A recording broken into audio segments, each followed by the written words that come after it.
प्यारे साथियों, क्या हाल है? सबको सलाम, दुआ और प्यार। आज हम उस स्कीम की बात करने वाले हैं जो आजकल बहुत ज़्यादा अफवाहों की गर्दिश में है, जिसमें बहुत सारी बातें हो रही हैं कि आयरलैंड की गवर्नमेंट आपको पैसे दे रही है कि आप आयरलैंड आएँ और यहाँ पर रहें, जबकि ऐसा कुछ नहीं है। ये सब बिल्कुल बकवास है और झूठ है। और आज मैं आपके सामने वो सच्चाई और हकीकत की बातें रखने लगा हूँ जो गवर्नमेंट ने अपनी पॉलिसी में जो इन्होंने इशू की है उसमें बताई हैं, और उस पॉलिसी के रेलेवेंट जो लिंक्स हैं और जो डॉक्यूमेंट हैं वो भी मैं आपके साथ शेयर करूँगा, ताकि आप खुद से उसका मुतालिया कर सकें, ताकि आपको पता चले कि क्या सच है और क्या झूठ है। और मैं खुद भी इस वीडियो में आपको सारा सच झूठ क्लियर करके बताऊँगा।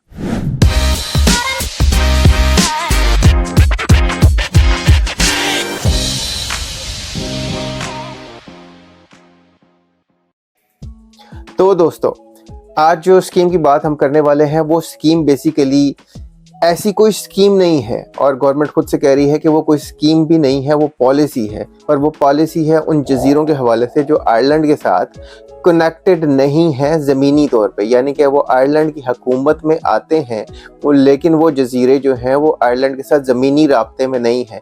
ज़मीन पे उनके साथ कोई कनेक्शन नहीं है, वहाँ पर कश्ती के ज़रिए से जा सकते हैं। वो उनके लिए कोई सड़क नहीं है, कोई ऐसी आमदोरफ्त का कोई ज़रिया नहीं है डायरेक्ट जिस पर लोगों की रोज़ आमदोरफ्त हो सके। तो वो जजीरे हैं छोटे छोटे जो आयरलैंड के अंदर हैं, लेकिन वो आयरलैंड के साथ ज़मीनी तौर पे डिस्कनेक्टेड हैं। तो वहाँ पे जो लोग रह रहे हैं बेसिकली ये स्कीम उन लोगों के लिए है जनरली स्पीकिंग। लेकिन वहाँ पर जो लोग जाके घर लेना चाहते हैं वो लोग घर ले सकते हैं, लेकिन उसमें कैच क्या है, उसमें शर्त क्या है, वो मैं आपको बताता हूँ। आयरलैंड में जनरली अभी एक स्कीम ऑलरेडी चल रही है। वो ऑलरेडी स्कीम ये है जनरली के जो रूरल एरियाज़ हैं, जो देहाती इलाके हैं, या कुछ ऐसे एरियाज़ हैं जहाँ पर लोग जनरली रहना पसंद नहीं करते, उन एरियाज़ में जॉब्स नहीं हैं, उन एरियाज़ में इतने बिज़नेस की अपॉर्चुनिटीज़ नहीं हैं, लोगों की आबादी बहुत कम है। तो वहाँ पर इस वक्त आयरलैंड की ऑलरेडी एक स्कीम चल रही है जिसके ज़रिए से अगर कोई घर किसी जगह पे 2 साल के लिए खाली पड़ा है तो उस घर में रहने के लिए या उस घर को रहने के काबिल बनाने के लिए आयरलैंड की गवर्नमेंट 50,000 यूरो दे रही है। ठीक है जी, वो एक जनरली स्पीकिंग में आपको बता रहा हूँ बात। और अगर वो घर ऐसी कंडीशन में है यानी कि वो डेरेलिक्ट है, या उसे कह दिया गया है कि वो घर बिल्कुल ही तबाह हालत में है, तो उस सूरत में आयरलैंड की गवर्नमेंट एक इंक्रीज्ड अमाउंट देती है, और वो 70,000 यूरोज़ है मेरा ख्याल है। वो मैं अभी आपको इसकी डिटेल एग्जैक्ट नंबर बता देता हूँ। तो इस स्कीम के तहत ये किया है उन्होंने कि इसी स्कीम को थोड़ा सा इंक्रीज़ करके, इसी पॉलिसी को थोड़ा सा इंक्रीज़ करके उन्होंने आइलैंड पे जो घर हैं उनकी पॉपुलेशन के लिए, उन लोगों के लिए जो वहाँ पर रह रहे हैं उनके लिए थोड़ा सा ये बेनिफिशियल बनाया है। प्लस उन्होंने साथ ये किया है कि वहाँ पर जो लोग रह रहे हैं वहाँ से एक्चुअली लोग छोड़ के यहाँ पर मेन लैंड आयरलैंड में आ रहे हैं, तो वो इस चीज़ को रोकना चाहते हैं कि जो लोग उन जजीरों पर रह रहे हैं वो वहीं पर रहें, वहीं पर रह सकें और वहाँ पर अपना फ्यूचर सिक्योर कर सकें। वहाँ पर उन लोगों के लिए एक ऐसी पॉलिसी बनाई है गवर्नमेंट ने जिसके ज़रिए से उन लोगों को ज़्यादा हेल्थ की फैसिलिटीज़ दी जाएंगी, वहाँ पर अच्छा ब्रॉडबैंड इंटरनेट कनेक्शन दिया जाएगा, वहाँ पर और भी रिमोट वर्किंग यानी कि वो वहाँ पर रह के अपना काम कर सकेंगे, उनको रिमोट एजुकेशन दी जाएगी जो वहाँ पर रहते रहते वो ऑनलाइन कर सकें। वो सारी चीज़ें जो वो ऑनलाइन कर सकते हैं वो वहाँ पर उनके लिए वो अपॉर्चुनिटीज़ जो हैं वो क्रिएट की जाएंगी। ये गवर्नमेंट की पॉलिसी है। तो this is not a scheme, government खुद से इसको कह रही है कि ये कोई स्कीम नहीं है, ये एक पॉलिसी है जिसके ज़रिए से हम जो लोग उन जजीरों पर रह रहे हैं उनके लिए ये चीज़ें क्रिएट करेंगे ताकि वो छोड़ के ये आइलैंड की मेन लैंड पे ना आए, क्योंकि यहाँ पर ऑलरेडी आपको पता है हाउसिंग क्राइसिस चल रहा है और इस वक्त लोगों के लिए रहने के पास जगह नहीं है। तो जो लोग वहाँ से आते हैं वो फिर आके यहाँ पर रेंट करते हैं या यहाँ पर घर लेते हैं, तो यहाँ पर हाउसिंग सेक्टर पे ओवर प्रेशर आता है। तो वहाँ पर लोगों को सस्टेनेबल लाइफ देने के लिए उन जजीरों पे गवर्नमेंट ने ये एक पॉलिसी बनाई है जिसमें वही जो ग्रांट जो 2 साल की जो घर खाली पड़े हुए थे 2 साल तक के लिए या बिल्कुल ऐसे थे जिनमें रहा नहीं जा सकता था, उन्हीं घरों की जो ग्रांट थी उसको थोड़ा सा इंक्रीज़ कर दिया है। और इंक्रीज़ करने की वजह भी बताई है। वो इंक्रीज़ करने की वजह ये बताई है कि चूँकि आप देखें कोई भी जजीरा जहाँ पर लोग रह रहे हैं और जो ज़मीनी तौर पर राब्ते में नहीं है, आप आयरलैंड के साथ डिस्कनेक्टेड है, तो वहाँ पर कश्ती के ज़रिए से जाया जाएगा। तो वहाँ पर जो कंस्ट्रक्शन का सामान है या जो दूसरी चीज़ें हैं वो भी शायद अगर वहाँ पर जजीरे पे खुद से मौजूद नहीं है तो यहाँ से चीज़ें जाएंगी, यहाँ से मटेरियल जाएगा, तो वो कॉस्ट ऑटोमेटिकली अगर आपने किसी घर को रिफर्बिश करना है तो वो बढ़ जाती है। तो वो जो इंक्रीज्ड रेट है, जो इंक्रीज्ड जो एक्सपेंसेस हैं, उनको कवर करने के लिए गवर्नमेंट ने वहीं पर जो ऑलरेडी रनिंग स्कीम थी उसमें थोड़े से पैसे इंक्रीज कर दिए हैं। तो फॉर एग्जांपल अगर जो 2 साल से घर खाली पड़ा हुआ है वो अगर किसी जजीरे पे है तो वहाँ पर 50,000 की बजाय 60,000 यूरो दिए जाएंगे, 60,000 यूरो। और अगर वो डीरेलिक्ट बिल्कुल तबाह हाल घर है तो वहाँ पर 70 की बजाय 80,000 दिए जाएंगे, 80,000 यूरोस। तो इस तरह करके गवर्नमेंट ने उसी स्कीम को थोड़ा सा इंक्रीज करके उन एक्सपेंसेस को जहन में रखते हुए जो वहाँ पर लगेंगे एक्स्ट्रा वहाँ पर काम करवाने के लिए, तो उस चीज़ को देखते हुए उन्होंने थोड़े से पैसों को इंक्रीज कर दिया है वहाँ के घरों के लिए।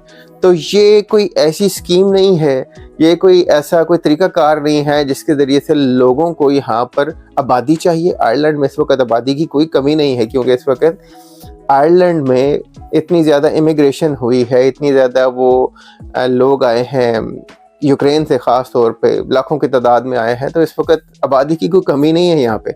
लेकिन उन जजीरों पे जहाँ पे ऑलरेडी कम्युनिटीज़ हैं लेकिन वो वहाँ से छोड़ के आ रही हैं, तो उन लोगों को वहीं रखने के लिए, उन्हीं जजीरों पे रखने के लिए और उनको सस्टेनेबल फ्यूचर देने के लिए उनके लिए पॉलिसी बनाई गई है। और उनको फिर यहाँ पर गवर्नमेंट की जो इदारे हैं उनमें उनको मेंबरशिप भी दी जाएगी, उनको रिप्रेजेंटेशन दी जाएगी, ताकि वो अपना आइलैंड के हवाले से, अपने जजीरे के हवाले से पॉलिसीज़ बना सकें, अपना फ्यूचर सिक्योर फील करें और अपने फ्यूचर को शेप अप कर सकें।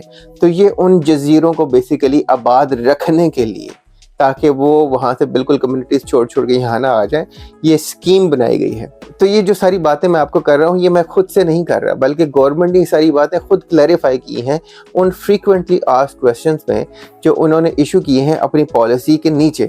उन्होंने अपनी पॉलिसी के नीचे कुछ फ्रीक्वेंटली आस्क्ड क्वेश्चंस इशू किए हैं जिनमें उन्होंने साफ 2-4 बातें बताई हैं, जो मैं आपके सामने रख भी देता हूँ, उनका लिंक भी शेयर कर दूंगा ताकि आप वो देख सकें और मैं आपके सामने वो आपको पढ़ के बता भी देता हूँ। तो उसमें सबसे पहला ये सवाल पूछ रहे हैं कि is this a program to resettle the offshore islands of Ireland. तो क्या वहाँ पर रीसेटलमेंट का कोई प्रोग्राम है ये, जिसके ज़रिए से वहाँ पर जाके आप रीसेटल हो सकते हैं उन जजीरों पे? तो आयरिश गवर्नमेंट कह रही है कि नहीं, ये रीसेटलमेंट का कोई प्रोग्राम नहीं है कि वहाँ पर जो जाके लोग रहेंगे, और ऐसा कुछ नहीं है, बल्कि वहाँ पर जो ऑलरेडी मौजूद कम्युनिटीज़ हैं उनको सस्टेनेबल फ्यूचर देने की बात की जा रही है। तो फिर दूसरा क्वेश्चन ये है कि क्या ये स्कीम है जिसके ज़रिए से गवर्नमेंट मुझे पे करेगी उस आइलैंड पे रहने के लिए, उस जजीरे पे रहने के लिए, क्या गवर्नमेंट मुझे पे करेगी, क्या ये स्कीम है? तो वो भी वो साफ कह रहे हैं कि ये एक पॉलिसी है, ये स्कीम नहीं है और इसमें कोई पेमेंट आपको दी नहीं जा रही। मैं उस पर भी बताता हूँ कि ये जो ग्रांट्स आपको मिलती हैं, रिफर्बिशमेंट ग्रांट और ये दूसरी जो ग्रांट्स मिलती हैं, ये कैसे दी जाती हैं। ये भी एक कैश है, जो मुझे पता है, जो मेरी इंफॉर्मेशन के मुताबिक वो आपको पहले नहीं देते, वो आपको बाद में देते हैं। यानी कि पहले आप काम करवाते हैं जाके और उसके बाद ये ग्रांट्स आप अप्रूव करवाते हैं सिटी काउंसिल से, वो फिर आपको वो बाद में आपके अकाउंट में आती हैं according to the work done. तो ये ऐसे नहीं है कि आपको पहले पैसे दे रहे हैं और आप वहाँ पर जाके काम करवा रहे हैं और फिर वहाँ पर उसमें से कुछ रख रहे हैं और कुछ काम करवा रहे हैं, ऐसा कुछ नहीं होता। पहले आप काम करवाएंगे, वो बाद में आपको पैसे देंगे। तो इसमें 2 चीज़ें आ गई कि सबसे पहले आपने वहाँ पर घर लेना है, अगर आप जाना भी चाह रहे हैं तो आपने वहाँ पर घर लेना है और घर ख़रीद के फिर आपने वहाँ पर उसको रिफर्बिश करवाना है। करवाने के बाद आपने गवर्नमेंट से ये रिफर्बिशमेंट ग्रांट मांगनी है कि जी वो डेरेलिक्ट घर था तो मुझे 80,000 दे दें, और अगर वो 2 साल से वेकेंट घर था तो मुझे 60,000 दे दें अकॉर्डिंग टू दिस पॉलिसी। तो तीसरा सवाल ये है कि जो फॉरेन नेशनल्स हैं क्या वो वहाँ पर जाके रह सकते हैं? तो इसमें उन्होंने ये जवाब दिया है कि ये इमिग्रेशन की कोई स्कीम नहीं है। इमिग्रेशन के वही रूल्स हैं आयरलैंड में आने के जो जनरल इमिग्रेशन के रूल्स हैं। ये हम कोई इमिग्रेशन की स्कीम नहीं लॉन्च कर रहे कि आप वहाँ पर आकर रहेंगे तो हम आपको पेपर दे देंगे, ऐसा कुछ नहीं होने वाला। नॉन आयरिश बंदा जो आयरलैंड का रेजिडेंट नहीं है, आयरलैंड का नेशनल नहीं है, वो प्रॉपर्टी आयरलैंड में ले सकता है, कहीं भी खरीद सकता है, इसमें कोई मसला नहीं है। लेकिन वो प्रॉपर्टी खरीदने की वजह से ना उसे वर्क करने का हक मिलता है, ना उसे यहाँ पर रहने का हक मिल सकता है। तो as a non Irish person कोई भी बंदा यहाँ पर प्रॉपर्टी खरीद सकता है। तो आप उस आयरलैंड, उस जजीरे पे भी प्रॉपर्टी खरीद सकते हैं, लेकिन उसकी वजह से आपको यहाँ पर रहने का कोई राइट नहीं मिलता, आपको नेशनलिटी नहीं मिलती, यहाँ पर काम करने का कोई राइट नहीं मिलता। तो उसके लिए नॉर्मल जो इमिग्रेशन का प्रोसेस है वही फॉलो किया जाएगा। जो अगला सवाल है उसमें उन्होंने कहा है कि जी क्या ये ग्रांट जो है यूज़ करके क्या हम एक हॉलीडे होम वहाँ पर बना सकते हैं, क्या कोई हम वहाँ पर ऐसा घर बना सकते हैं जो हम हॉलीडेज़ के लिए सिर्फ वहाँ पर जाएं और रहें, और वो ग्रांट जो है उस घर को बेहतर बनाने के लिए यूज़ की जा सके। तो गवर्नमेंट ने इसका भी जवाब दिया है कि जी नहीं, कि हॉलीडे होम्स के लिए घर नहीं है कि आप यहाँ पर मेनलैंड पे रह रहे हैं और वहाँ पर छुट्टियाँ गुजारने के लिए जा रहे हैं, तो ये ऐसा नहीं है। वो घर आपको या तो अपने रहने के लिए लेना पड़ेगा या फिर आप उसको रेंट पे देंगे, और उस पर जो रेंट का इनका बोर्ड है वहाँ पर रजिस्टर करवाएंगे कि वो रेंट के लिए अवेलेबल है, और वहाँ पर वो रजिस्टर होगा कि ये घर जो है रेंट के लिए अवेलेबल है और ये मैं रेंट के लिए यहाँ पर रजिस्टर करवा रहा हूँ, और इसमें रिफर्बिशमेंट या जो भी मैं काम करवा रहा हूँ ये उस चीज़ के लिए करवा रहा हूँ। तो हॉलीडे होम्स के लिए नहीं है, वो घर खाली नहीं पड़ा रहेगा, वो या तो आपने किराए पे देना है ताकि कोई और आके रह सके, या आपने खुद रहना है वहाँ पर। ठीक है जी, ये बहुत इंपॉर्टेंट चीज़ें जाएगी। तो बेसिकली ये ग्रांट उन लोगों के लिए है जो वहाँ पर रह रहे हैं और वहाँ पर ऑलरेडी उनके घर हैं या उनका फ्यूचर सेव नहीं है, तो वो चाहते हैं कि वहाँ से निकल के मेन लैंड पे आए, तो ताकि उनकी तरक्की हो सके, वो एजुकेशन ले सकें, वो एक्सेल कर सकें। तो गवर्नमेंट ने ये पॉलिसी बनाई है कि वहीं पर जो कम्युनिटीज़ हैं उनको प्रॉस्पर करने के लिए, उनको सिक्योर फ्यूचर देने के लिए ये सिलसिला शुरू किया जाए।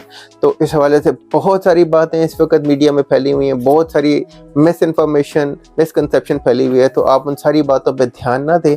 आप अगर घर ले सकते हैं आयरलैंड में, आप ख़रीद सकते हैं, तो आप ख़रीद सकते हैं उन जजीरों पर, और फिर उसके बाद वो देखेंगे कि जी आपने अगर कोई रिफर्बिशमेंट का काम करवाया है तो वो भी शायद उसमें भी कोई एलिजिबिलिटी रिक्वायरमेंट आ जाए कि रिफर्बिशमेंट ग्रांट लेने के लिए शायद आगे से आपको आयरिश रेजिडेंट होना पड़ेगा। तो क्योंकि हो सकता है आप प्रॉपर्टी तो ले सके लेकिन शायद ये स्कीम ना ले सके, ये रिफर्बिशमेंट ग्रांट ना ले सके as a non Irish person, तो फिर आप घर तो ले सकते हैं आयरलैंड में किसी भी जगह पे अगर आपके पास नेशनलिटी नहीं है तब भी, लेकिन शायद ये ग्रांट ना ले सके। तो ये जो जितनी मिस इन्फॉर्मेशन फैली हुई है उन पर ध्यान ना दें। और भाई लोग जो जनरली आप काम कर रहे हैं, जो जनरली आप आयरलैंड में या किसी भी फॉरेन कंट्री में जाने के लिए कोशिश कर रहे हैं, उनको जारी रखें। और इस तरह की जो स्कीमें हैं उसके हवाले से बिल्कुल अपना टाइम वेस्ट ना करें। आप जनरली जो अपना वीज़े के लिए काम कर रहे हैं या बाहर आने के लिए कोशिश कर रहे हैं, वो जनरल नॉर्मल इमिग्रेशन के जो प्रोसीजर हैं उनको फॉलो करें, वही सबसे बेहतर ज़रिया है आने का। इस तरह की स्कीमें जो हैं बहुत रेयर होती हैं, उनमें बहुत सारे कैचेस होते हैं, बहुत सारे शराइत होती हैं, तो ये हर बंदे के लिए होती नहीं है। और नॉर्मली भी ये हर स्कीम जो है वो इमिग्रेशन की स्कीम नहीं होती, तो this is not an immigration scheme. तो भाई लोग मैंने कहा आपको बता दूं। Thank you very much. फिर मिलते हैं किसी नई वीडियो में किसी नए टॉपिक के साथ। टिल देन अल्लाह हाफ़िज़।